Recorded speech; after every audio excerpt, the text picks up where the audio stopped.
In this video, I'll share with you the answer to a very specific, a very common question asked, especially on my Hindi channel, because my Hindi channel is mainly for India and neighboring countries. So people ask this question a lot, and the question is, should you mention your personal details in your CV? Now, first of all, let's see what are the personal details that we are talking about here. I'll list out all the personal details here. So the first personal detail is obviously your name. Second is your email ID. Third is your contact number. Fourth is the address. Fifth is your hobby and interest. Sixth is your nationality. Seventh is gender. Eighth is father's name. Ninth is date of birth. And the last 10th thing is your marital status, married or unmarried. So, what should you do? First of all, understand the first four. The first four are compulsory. Your name, your email address, your contact number, and your the postal address is compulsory. It is required. You have to mention that in your CV. Number 5, which is your hobby and interest, it is optional. And when you talk about me, I will give you my personal opinion, right? Because it can be different for other people. I have given interviews. I also take interviews for my company. So I can tell you that hobbies is something that I recommend. It is optional, but I recommend that you must write that. Why? Because in the hobby section, you can actually mention a hobby that is related to your job profile. And that is a chance for you to tell the interviewer that you are the best fit for this job. So that is the reason I would say hobby is a good option to go for. And now the main reason why I made this video, what about the last 5? Should you mention your nationality, gender, father's name, date of birth, and your marital status? Well, I remember when I used to work, we had all these options in the CV. We used to mention all the things, all the 10 things that I've mentioned here.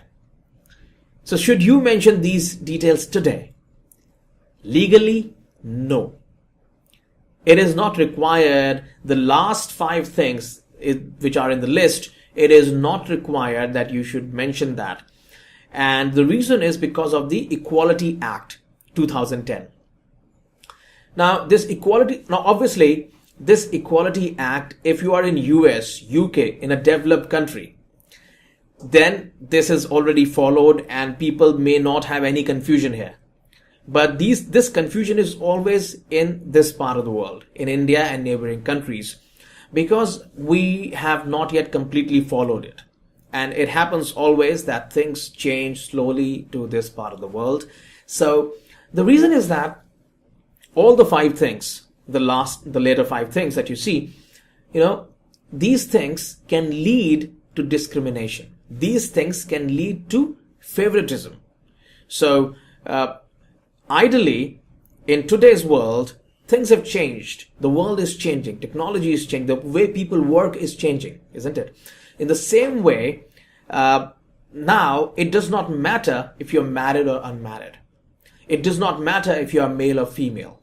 Your religion, your race, your nationality, nothing should matter while considering a job applicant, while these things should not be considered. And if you consider these things, if an employer considers these things, it is illegal. It is illegal to consider or hire someone based on these 5 things. Therefore, because of the Equality Act 2010, these things are not necessary. In fact, in US, UK, in these countries, it is a strict no. If you write these things, it is considered. You may be rejected for just typing it. So it is that hard there. In India, still people are writing.